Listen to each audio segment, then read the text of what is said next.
Careful, careful, careful. Why would you ask me that question?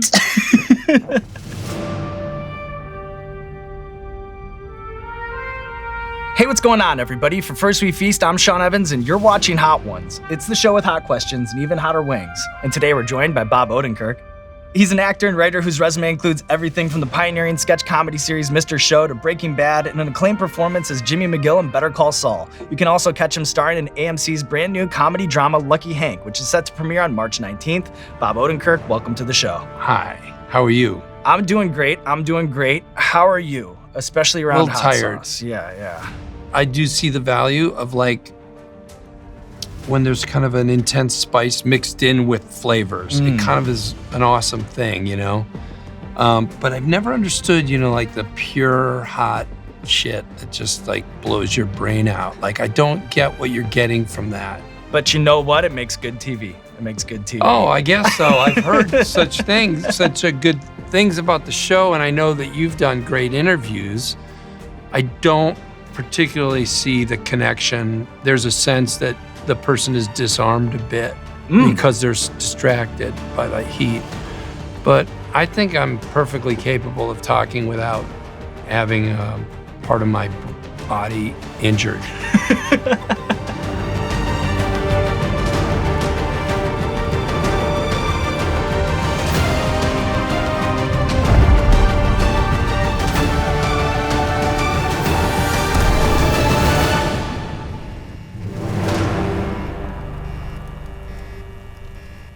Okay. You eat the whole wing? A bite usually does the trick, but I'll go wherever you go today. Well, Bob. This is just really good. There we go. Yeah, this is not, there's a vague hint of heat at the end. Mm-hmm. It's just damn good. There we go. Mm-hmm.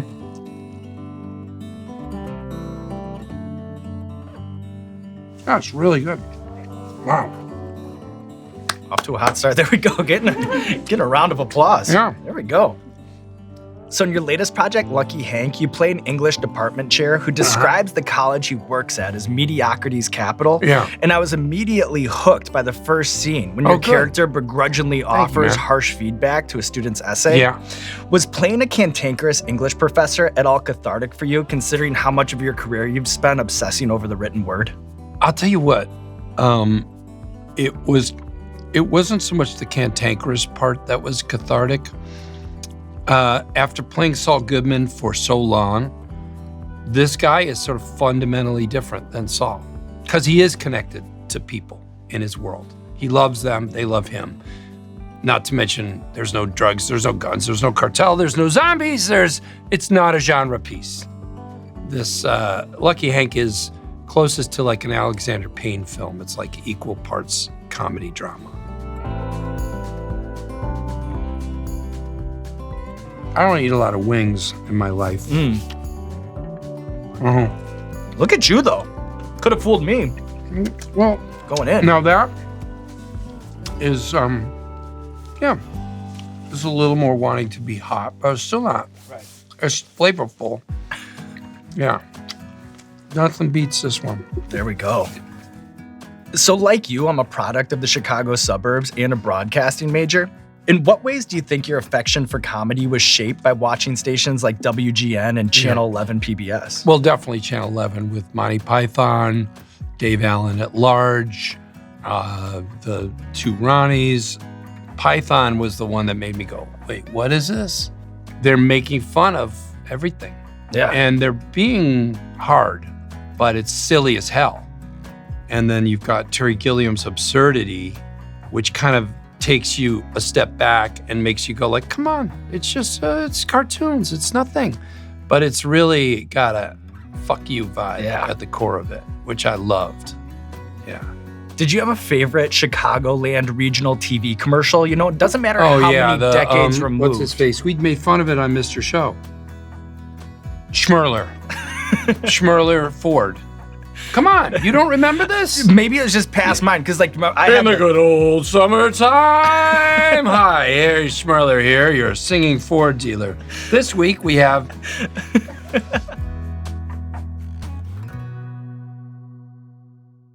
I'm not scared. Still going, yeah.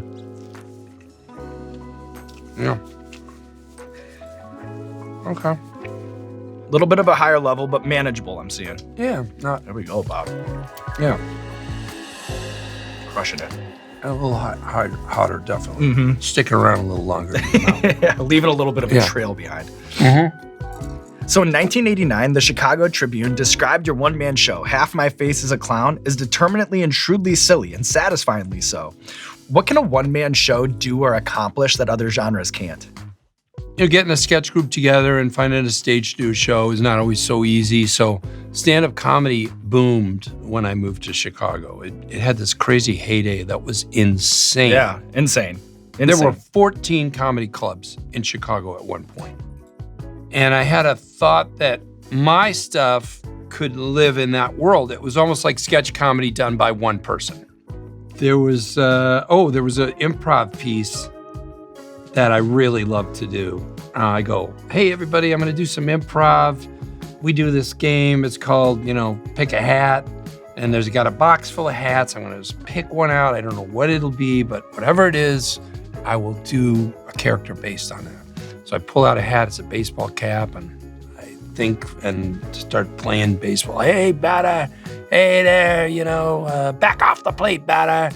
Give it to him hot. Go on. I throw the hat away.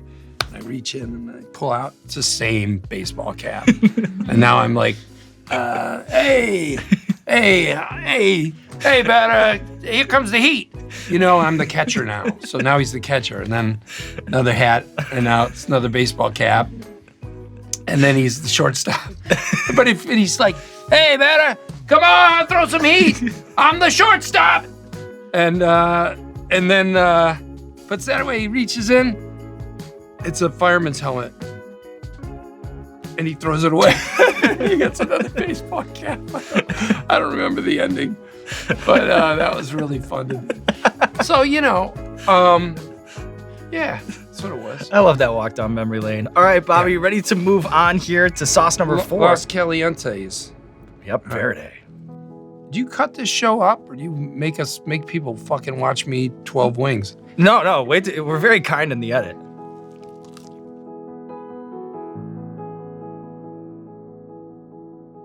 Now, does milk really help? So, I guess kind of, but what I've found is once you're in it, you're just in it. You know what I mean? Like you're just in the tidal wave. You just have to hold on to the board. Nothing's gonna change it. No, nothing's gonna bring you back to earth.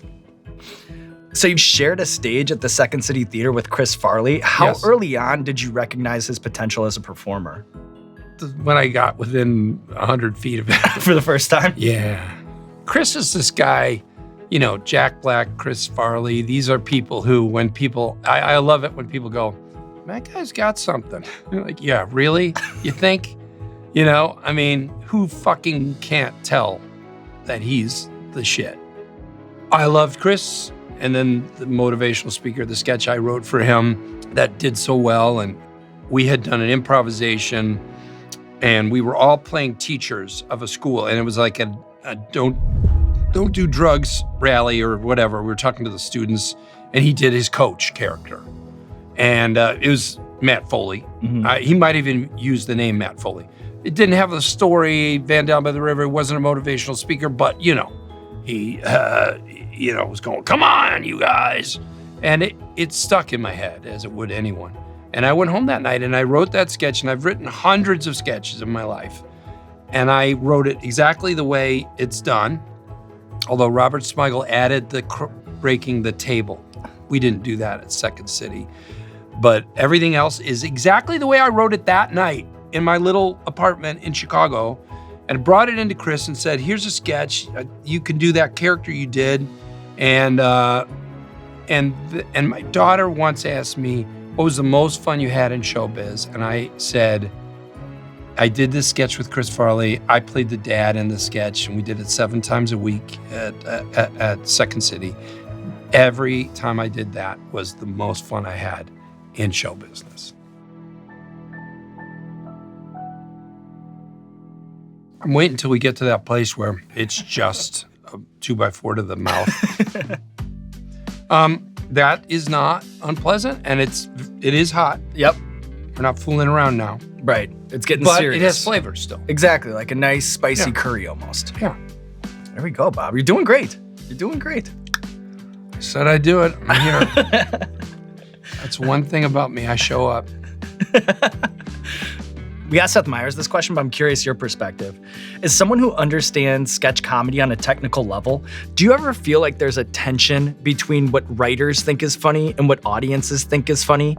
Like, is there a comedy corollary to like an Eminem verse that's so obsessed with the mechanics of rapping that people listening to it can't even tell if it's good or not? In Mr. Show, I can point to Hunger Strike and one of my favorites of all time, The Story of Everest, where he keeps knocking over the thimbles. Now, a lot of people absolutely love The Story of Everest. It's their favorite sketch. But there are people who hate it. And Hunger Strike is a great one that I think is one of the best things we wrote. It's David Cross as a Eastern mystic who's been on a hunger strike, and he's gonna make a speech. He's been on a hunger strike for, 40 days. And he's supposed to talk about his people and they're getting their freedom, and all he can talk about is food. It's fucking genius. And it's so funny. But some people hate it. When you do that thing where you repeat the joke and you grind it into the ground, that can be so funny to comedy writers. A lot has to do with where something is when you see it. I think sometimes performers don't understand that. They don't think about that, because you take that same audience, you put them in a stand-up club, and they think, I need to get this one thing. It better be that. And then you walk them across the street into a theater on the same night, and their brains can open up to all kinds of other things that you could do. And so the venue matters a lot. Anyway. Theory. I have a lot of theory in me. I got a lot of theory in me. There's a guy who looks like David Cross on the cover. Yeah. Honestly, I don't think it's hotter. I think you fucked up, man. Go ahead. Rearrange. Shifting gears over here. Yeah. So I think you're an inspiration to anyone who wants to evolve their career, not the least of which the entertainment people who have lauded your ability to span everything from best-in-class TV drama to absurdist comedy. Looking back at your career so far, what do you see as the value of a bomb? Bravery, that you, first, a sense that, but I'm not different. You may not like that movie I did, and you're maybe right. I think sometimes people don't understand how much a filmmaker or an actor maybe agrees with your appraisal of their work. Right? You know, there's a review and it's this isn't good and that isn't good, and the actor, some of them, me, or the director, oftentimes me, is like, oh, you're right. But that you can't kind of show that face. You have to support all the people who made the project and went out on a limb with you. I almost pursue failure sometimes, because if you get afraid of that, you're fucked. Again, I would and have, go ahead and look at my resume. You'll be able to pick them out. Done projects that were really wobbly. Like, did you think that was gonna work? And just no, I didn't. All right, Bobby, you ready to move on here to sauce number 7? Yeah. This is the Dreams of Calypso. Little step up here. All right. Goodbye, now going in. I'm trying not to read the labels because they're all like, I'm very impressed, Bobby. You walked in here being like, I'm not really a hot sauce guy. I'm definitely not. It's not bad. It's got flavor still. Maybe you are, though, a little There's hot still sauce flavor guy. here going on. Dreams of Calypso. It's a beautiful label. In an interview with Vanity Fair, he said you don't like how much resentment drives Jimmy's actions. Yeah. With that in mind, what were your thoughts on Jimmy's treatment of Howard? Yeah, I don't like it. It's very upsetting, very unnerving to play a guy. This goes to playing people who have serious, issues, which are the only kind of people they write because that's fun to watch. And I remember reading about Brian playing Walter White, and I remember reading about Gandolfini playing Tony Soprano and the frustrations that they felt with the challenge of just staying in that guy's head. Mm-hmm. And I would be like, well, come on, it's acting. I mean, how hard can that be? And then I got to do Saul. And I was like, oh, this is fucking hard.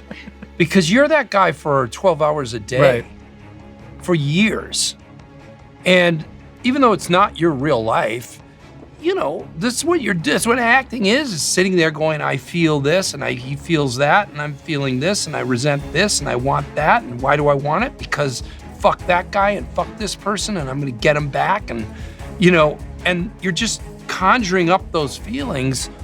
It's exhausting. You know that they say don't hold on to resentments and stuff, and it's true. I mean, don't. Fuck it. Compartmentalize, let go of that shit, because it's just killing you. It's not gonna help you make better choices. It's gonna hurt you more than it hurts anyone you resent. All right, just be careful.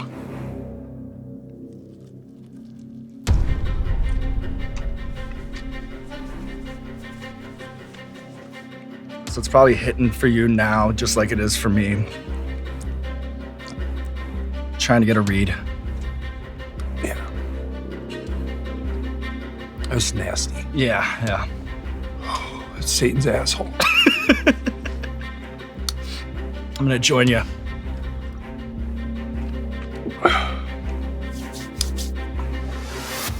Fuck that sauce. Hot for no reason. Motherfucker.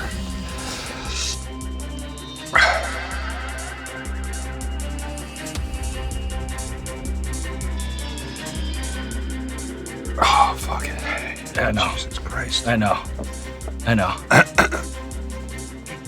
So I was a big fan of your 2021 film, Nobody.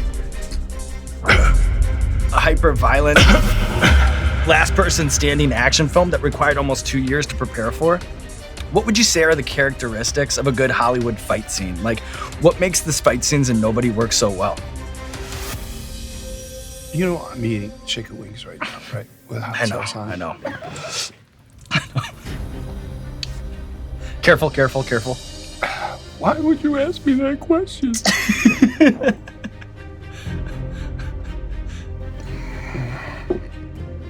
I love the Jason Bourne films, but when he's fighting, he's just a machine.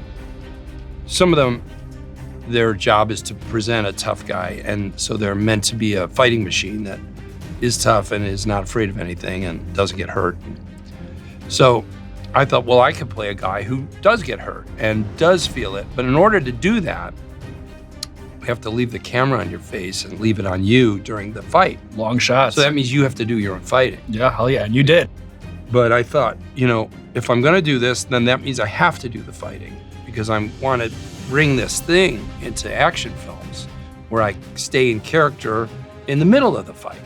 And I've gotten hurt, I'm scared, I'm not sure I'm gonna succeed here, or maybe I feel glee, whatever it is, the character's still alive, even in the middle of the fight. So that's what I thought I could bring to that genre, and that's why I had to train so long. I mean, that sucked. Why would you buy this? You're an idiot. And why would you make it? I'll wear that. That's fair. Assholes.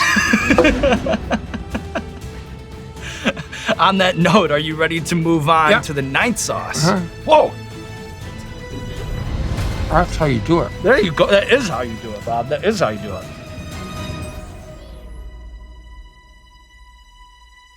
It's gonna suck. You said you're gonna give me these? Yes. You don't have to give me those. That one? Do you all a favor. That's what you want. These are good. There we go. Then there's it's as wide as the Grand Canyon there. Did you have a biggest customer pet peeve when you were serving burgers at Ed DeBevick's before your comedy career took off? Well, my biggest problem with Ed DeBevick's, and it says something about my talent as an actor. You know, being a waiter there, you're supposed to like be rude, a smart aleck and be rude. Well, all the waiters and waitresses could do that, and it was fun and whatever. But then when I became a waiter, I didn't really want to do it, but also I can't do it. Because when most people go, sit down, people are like, oh, and when I go, sit down, they go, what? I'm sorry. What? He's mean. World's smallest sundae, overrated or underrated? Oh, no, that's underrated. You like the world's Portion control. And I love a sundae, and there you go. Go to Ed DeBevick's, get the world's smallest sundae. I didn't know you knew that, but you went to Ed DeBevick's. Yeah.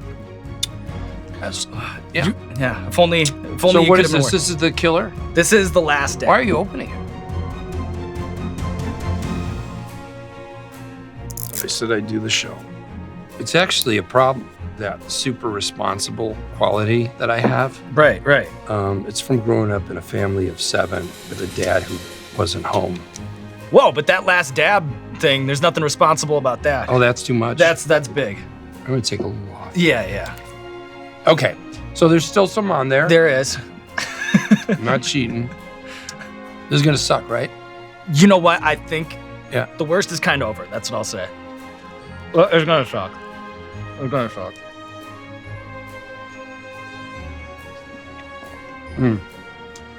Right? Mhm.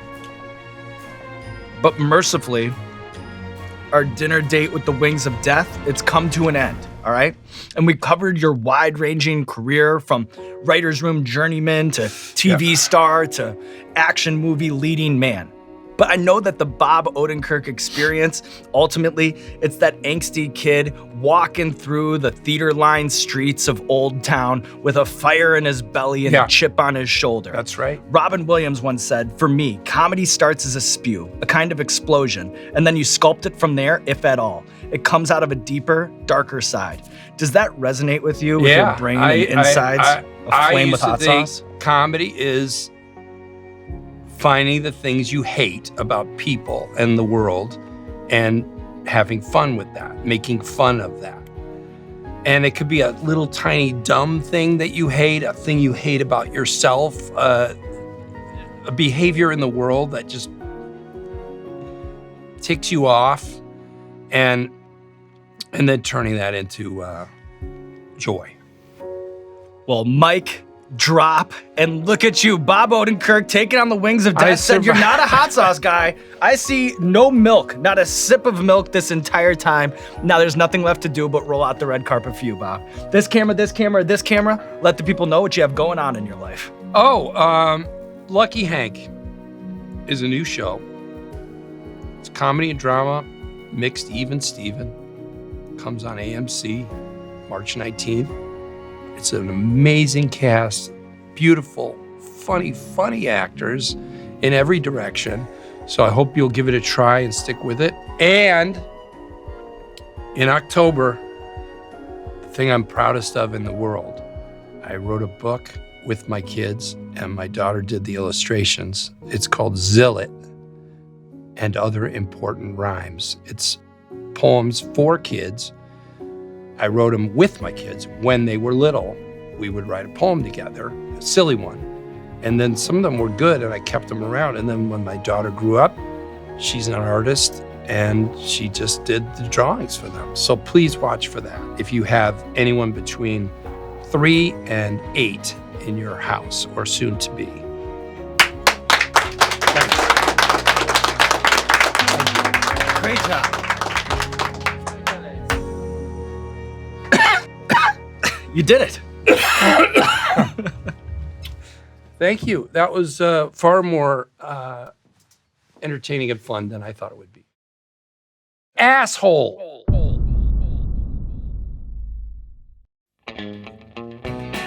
Hello, I'm Camera Guy Bill.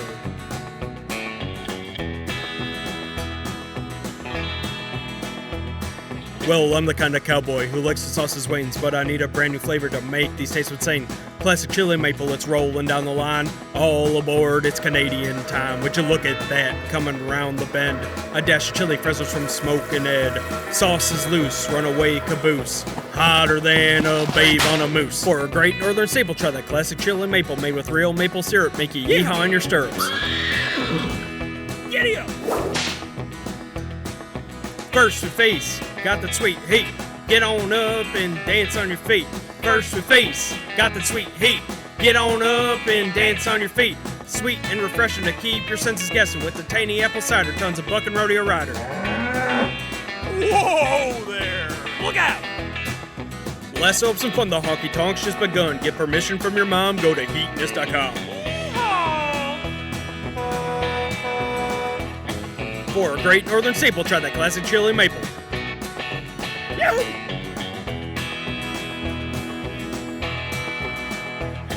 For a great northern staple, try that classic chili maple. Sue it! Yeehaw! Y'all come back now.